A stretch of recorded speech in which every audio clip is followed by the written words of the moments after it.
You know that moment when you're sitting with people you've known for years, but suddenly you feel like you don't belong there anymore. The conversation keeps going, the laughter is the same, the inside jokes are still there, but inside you feel a quiet voice telling you, I don't fit here like I used to. That's the moment most of us ignore. We tell ourselves, no, they're my friends. This is my circle. I can't just leave. But what if I told you that staying in the wrong circle can cost you years of your life? And not because those people are bad, but because sometimes you simply outgrow them. Seneca, one of the great Stoic philosophers, wrote to his friend Lucilius about friendship. He said that a wise person loves deeply, but never becomes dependent. He valued connection, but he understood something we often forget. Your peace of mind must always come first. If someone, no matter how close,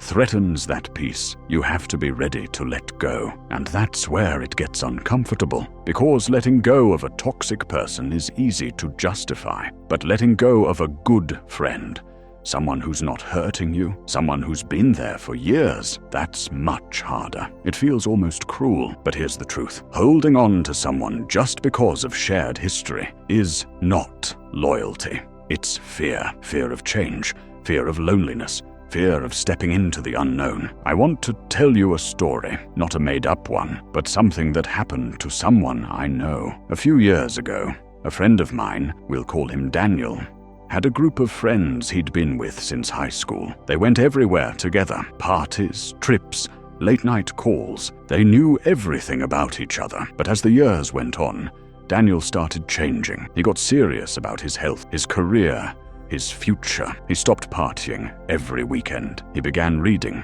training, focusing, and slowly, the jokes from his friends started changing too. Man, you've changed. You're so boring now. Come on, just one drink. Don't be weird. It wasn't cruel bullying. It was subtle, but it made him feel like he had to choose, keep growing or keep fitting in. And for 2 years, he tried to do both. He'd skip workouts to go to parties, say yes to nights out when he didn't want to, pretend to care about conversations he'd outgrown. And during those years, he felt stuck, like he was treading water. One day, he finally had enough. He didn't make a big announcement, didn't post a cutting people off speech online. He just quietly stepped back. He didn't answer every call. He didn't show up to every hangout. He created space. And here's the thing, nobody really chased after him. Not because they didn't care, but because they were living their lives too.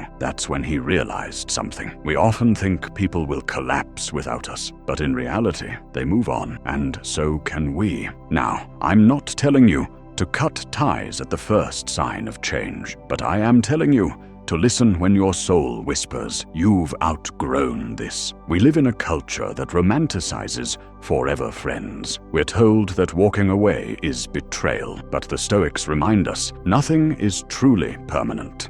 Not even the bonds we think are unbreakable. And here's the paradox. When you accept that, you can actually enjoy your friendships more because you're no longer clinging. You're present. You're there because you want to be, not because you're afraid to leave. So why is this so hard? Because deep down, we link our identity to our social circle. If you've been the funny one in your group for 10 years, and suddenly you're around new people who don't know that version of you, it's uncomfortable. If you've been the quiet one with your friends, and you want to be more confident, it's hard to break that role in front of people who've already decided who you are. The people around you shape your behavior more than you realize. There's research that shows your habits, your mindset, even your income level are heavily influenced by the 5 people you spend the most time with. That doesn't mean you should only choose friends based on what they can do for you, but it does mean you should be intentional about who you let into your inner circle. Think about this. If you're trying to get in shape and your closest friends constantly invite you to skip workouts and go eat junk food, how long will your motivation last? If you're trying to start a business and your friends mock the idea or constantly remind you of all the risks, how far will you push yourself? It's not about arrogance.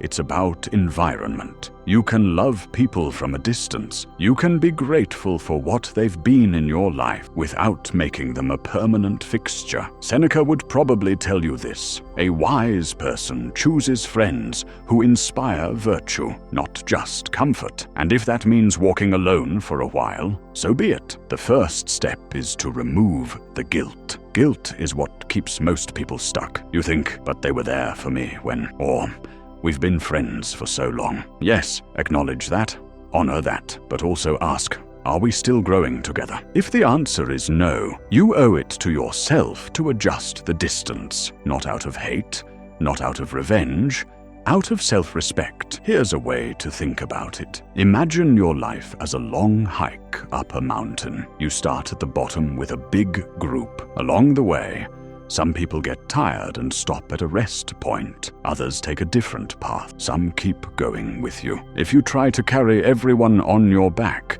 you'll never make it to the top. You can wave to those who stayed behind, send them love, but you must keep climbing. Now, this doesn't mean you have to become a loner. It means you choose consciously. You look around and ask, who lifts me up when I'm tired? Who makes me want to be better? Who celebrates my wins without jealousy? If someone consistently drains you, keeps you small, or resists your growth, it's not betrayal to step away. It's survival. And yes, it might hurt at first. You might spend some weekends alone. You might feel the sting of being out of the loop. But here's what happens. That empty space, it doesn't stay empty. Over time, it fills with people who match the person you're becoming, not just the person you used to be. So, what's the takeaway? First, understand that change is not betrayal. Outgrowing people doesn't mean you stop valuing what they gave you. It simply means you're moving to a new chapter, and not everyone is meant to be in every chapter of your story. Second, trust that the space you create will be filled. Yes, there will be moments of silence. Yes, you might feel the pull to go back to what's familiar. But remember, familiarity isn't the same as belonging. The right people will meet you where you are, not where you used to be. Third, live with intention. The Stoics taught that our time is our most precious resource, and the people we spend it with shape who we become. Choose wisely, because you are, in many ways, the sum of your closest relationships. Walking away can be one of the most loving things you do, both for yourself and for them. When you hold on to someone who no longer fits your life, you keep both of you stuck in a version of the past. Letting go frees you both to grow in your own directions. So, if you're feeling that quiet voice telling you, this isn't for me anymore, listen, not with anger, not with resentment, but with courage. One day, you'll look back and realize you didn't lose friends. You gained the space to become who you were meant to be. And the ones who truly align with that version of you, they'll still be there. Your peace comes first. Always. Because the truth is, nobody really stays forever. And that's not a tragedy. It's what makes the connections you choose today so meaningful.